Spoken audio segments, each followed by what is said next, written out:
Hello, welcome to part 25 or 24. Today we're going to learn about context action service.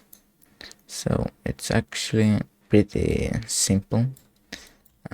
It's like an input service, but just more reliable and robust. I think that's the right word for it. So we'll start off by making a local script in Startup scripts because, well, you can only take the input locally. It's kind of like detecting input. So let's do local context action service, or CAS, equals game get service context action service. There we go. We have our service. Now, what should our script do? Let's just make it kill someone. And so I'll just find a humanoid in toolbox. Actually, I'll just use a plugin.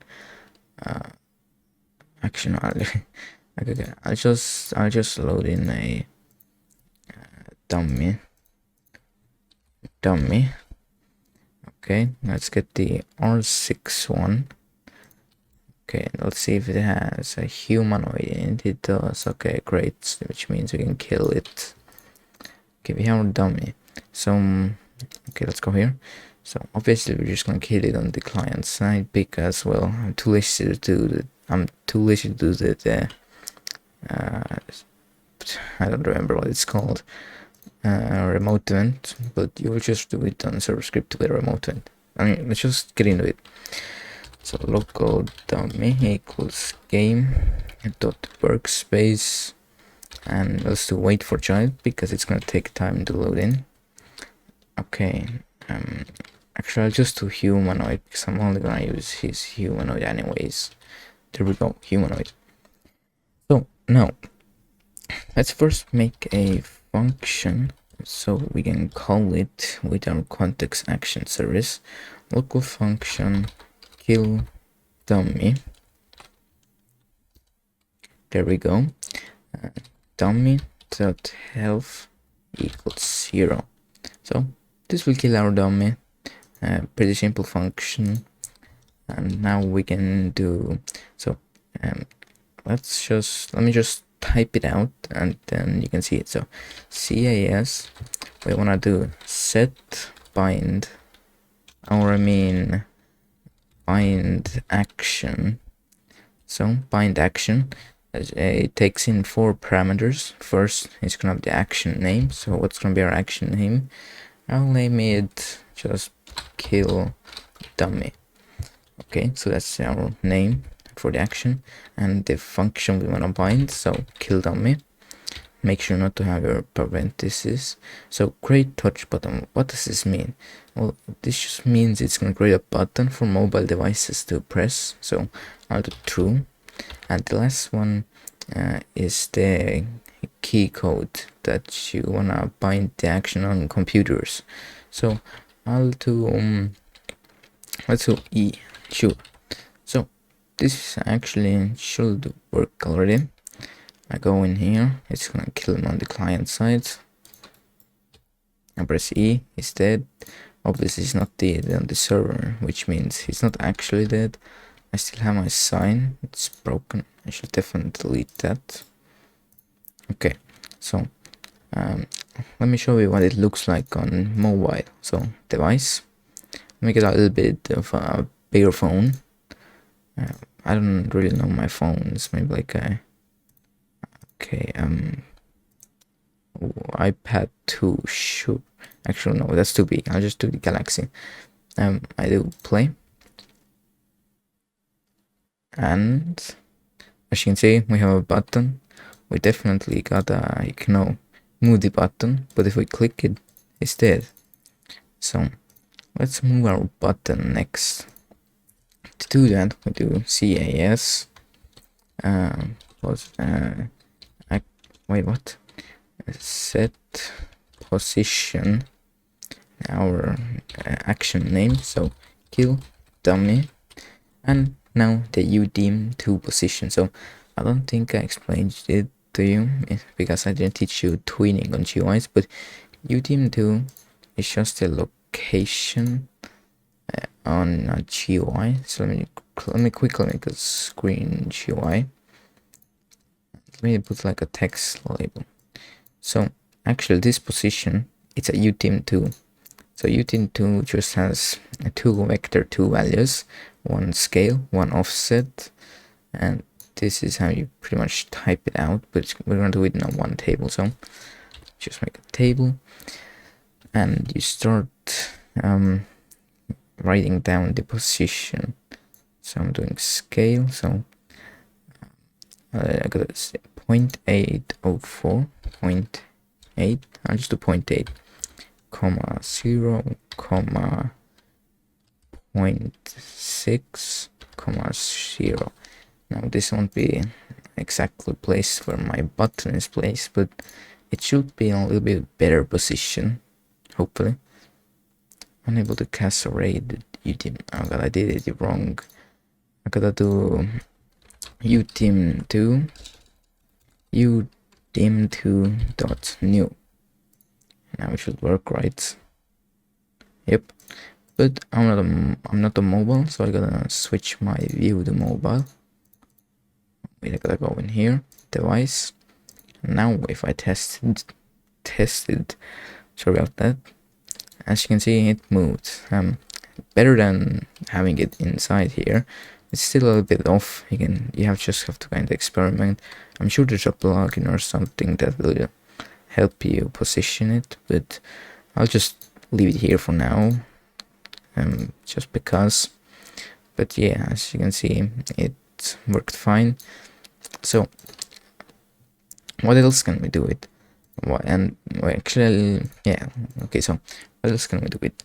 Well, we can set an image to it. So set image title, but action set session text. I've actually never seen this. Let's see what this kill dummy, and I'll do so the title of it. So kill. Okay, I'm pretty sure they just. Oh, so you can like put a text on there. That's actually very cool. I'm not sure how, I haven't seen it, but that's the title. There's also set image. So always gotta put in your action name, and now our image ID. So let's find the image on the toolbox, images. I'll search for like def. Actually, no, I'll search for skull. Yeah, sure, why not? The iOS skull emoji. Delete this. Put the ID in as a string. And now, if we go in, we're gonna have a skull here. So, click it, and there you go. It's dead. Actually, you can shorten this down all the way to just the numbers. So now, we can see we still have the, or not. I thought you were able to just shorten it down to the numbers, or I remember so at least, but okay, I guess we have to leave in the links and everything. So you can set images, as you can see, it's pretty nice. Then we can also, so wait, cast colon, what was the name of it? Unbind action. Yeah. So what unbind action does is just remove the button and everything like that.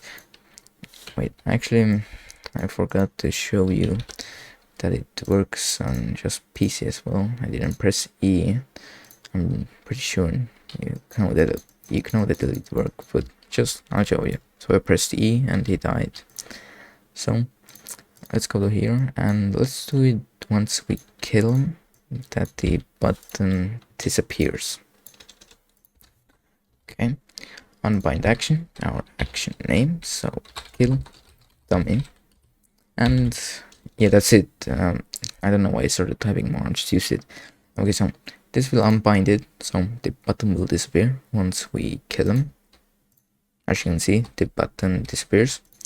So you might be asking why can't we just use user input service? Well, user input service it's harder to make it mobile compatible, and if you're typing in a chat, it'll register input. So if I type like hello, the E will fire the function whatever I set it to, but this it ignores if I'm typing in the chat. So that's why this is better. And also you can quickly unbind it and bind it. You can also overwrite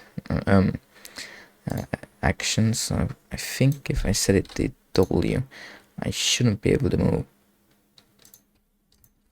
Okay, I'm not sure why I can move, but oh, that's because I'm here, I think. Yeah, gotta go this. Okay, so now I should not be able to move. Actually, I don't know why. Oh, because it removed it. What if I don't remove it? I don't think you can remove like important ones like movements. Oh, nope, you can. I can't move. I'm pressing W right now. So you can actually see your action bindings in the developer console by going F9 and action bindings. You can see all of your actions. So W, you can see the action name, kill dummy, and the input types is W. So that's how you can see your actions if you want to debug it. What else? I'm not too sure what else there is. So yeah, you should use action if you want to make like a button for mobile players to enter a vehicle with, because if you're using input action, you have to like check the magnitude to get the distance and stuff. But here you can just like well, actually here's pretty much the same thing. You don't have to like make a boolean to check if you can enter the car or not. You can just unbind it and then bind it. So it's just much more flexible, I guess you would say. There's also cas, unbind all actions. So this just unbinds all of the actions. I don't think. Oh, I think it just removes all of the actions since you did. There's also bind activate. I'm not too sure what this is. Find the key code with a specific user input type to trigger tool to activation. Click detect events. That's interesting. Okay, so yeah, this is pretty much context action service. There's nothing more to it really. So yeah, that's everything for this video, and nothing really more to say about it. So I'll see you in the next part. Goodbye.